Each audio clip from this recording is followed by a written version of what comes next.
Well, it's another cool and variable day, but the jobs have got to be done. So I've come in, even though it is quite windy, and when the wind catches you, it's really cold. But I've got to remove this wire. This was my attempt to make this into a cage, but the bindweed decided to have fun with it, and it was more bindweed than cage by the end of the summer. So there's still bits of bindweed stuck on it. It's all dried stuff. So I'm going to take this off.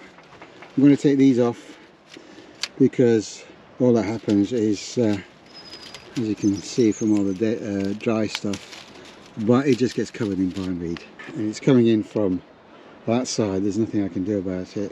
I know the weeds are back. I think that's garlic mustard, so I'm leaving that to see what it is. If it is, I'll get a crop off it. And what I'm going to do is use this area as a sort of work area for. I've still got some strawberry pots there, some pots there, and this area is going to be for things that are growing buckets, like carrots and spring onions, and that will be netted, and it'll be a fine insect net. And bindweed can't hold on to that, so it won't be able to play around on that netting. And then the rest of it will be a few other things in pots, so I'll get on with that. Oh, it's a bit windy. The other day I started taking this apart, but then I had to deal with all this wire, and I hadn't brought my pliers and wire cutters, so I'm going to finish this job today.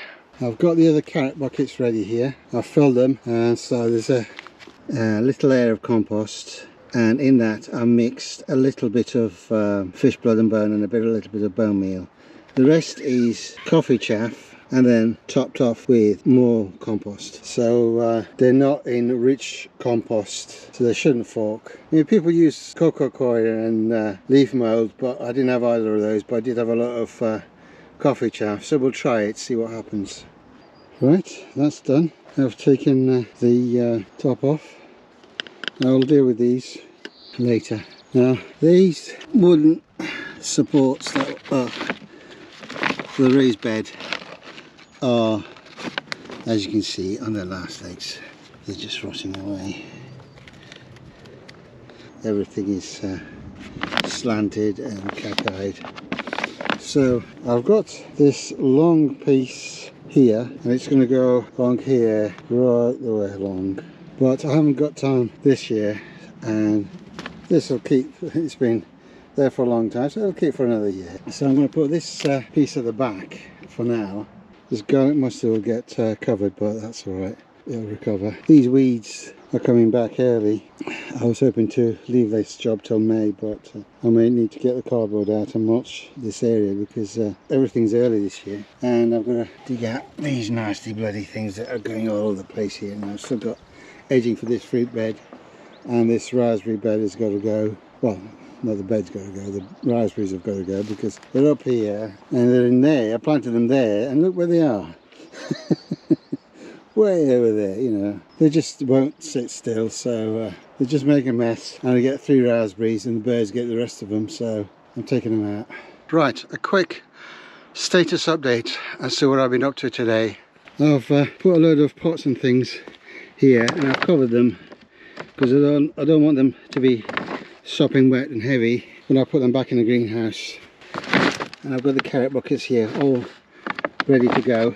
I've emptied the compost that was in this barrel, and I've used some of the compost that's in here. I want to clear the small composter because I don't want to put anything on the big composter, and I've got things that need to be composted, so I want to clear this one out and put all the new stuff to be composted, and then I can come in and clear off this stuff. I mean, it's fairly, I mean, the top stuff obviously won't be as well rotted down, but you've only got to go down a little bit, and it looks like it's going to be a fair bit of good compost. So I will do that, but I'll not get around to that just yet. So I don't want to put any fresh stuff on top of this.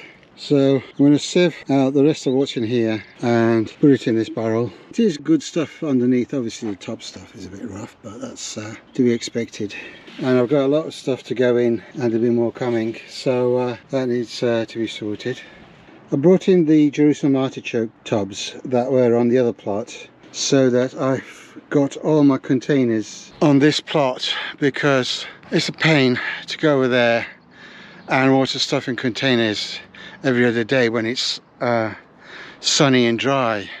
With the stuff that's in the ground, that's all right, that can last a few days, but stuff in pots, having to go water here and then go to the other allotment and water a few things there. I'm trying to arrange it so that all the stuff that needs attention is on this plot, and that plot is just for stuff like potatoes and onions that are in the ground and they don't need constant looking after. So all the tubs are going to be here, and they'll go in here between the baths when I put all the other baths in here.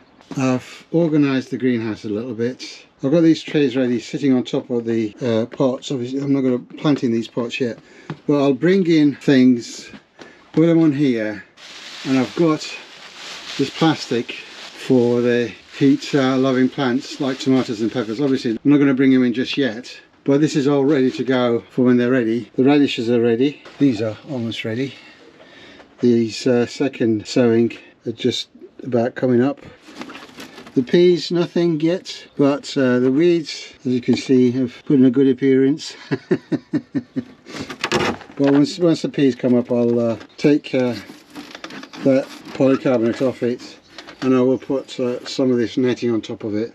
The other stuff, obviously things like the leeks are doing all right.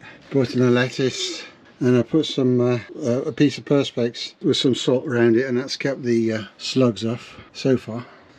And a few things in here, no sign of any slug damage, so it's obviously working. Somebody was giving away these little stands, and it's perfect because this one is the right size to sit on top of this tray. So this one gets enough light, and I can put another tray or something on top of it. And I could do the same here with these other two, but wonders never cease. I'm actually prepared for when things come in. In previous years I brought the stuff in and it's a case of, oh, where do I put them? But now I'm actually prepared for it. So I'm going to sieve what's in this composter, get that sorted. So I will do that, but it's looking a bit ominous, and it's supposed to start raining in about half an hour. I'll not get this job finished, but I'll make a start on it anyway. Right, well, we've got another dry day. We've had so many rainy days recently, I'm falling really behind because I just can't come in and get anything done. The peas have put in an appearance, so you can see one, but the weeds, now when you consider how big and robust a pea seed is and how small and tiny weed seeds are, the other pea pot is the same, it's totally overrun by weeds. The radishes, they're coming up, and obviously a few weeds are coming up in that as well. The onions, still no sign of any life out of them. These carrots have started, so I've taken the tops off these. The one up here is doing better than these three that are down here. So obviously they're not getting as much sun on the pots, so they're a little bit colder, so they're a bit slower. But they started, so I've taken the tops off. Shame we can't use these for salad greens, isn't it? But well, it won't take long to sort that out. Right, I've got most of the compost that was in here. There's about a third of it left, but this barrel is full, and I pushed it down. Obviously I don't want to squeeze it down too much, but I pushed it down and going as much as I can. I won't get much more into that. This is all the rough stuff that's come out of it. A few things like cheetah potatoes and things that are stuck in there. So there's that, and there's half of that full. So when I put the other containers in, these can go at the bottom of the containers, and I'll just write down, because it's all sort of sticks and wood, bits of wood chips and things, and if there's a odd stone in there, that doesn't matter because it'll help with drainage. So for now this job is done as far as I can go, and once this compost is used up, which won't be long now, I'll sieve the rest out, and then I can start using this as a compost bin again.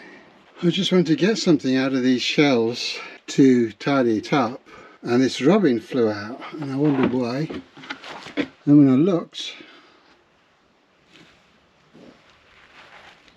there's a little robin's nest in there, so I'm going to back off quickly and let it come back. Well, I wasn't expecting that. I'll stay out of the shed as much as possible. But it just shows that because I've not been here, the shed is now fair game for robins.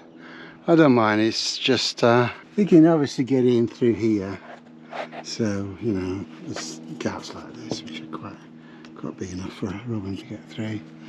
So I've had rats crapping all over my shed. This year it's going to be robins. My luck, get shat on by something every year.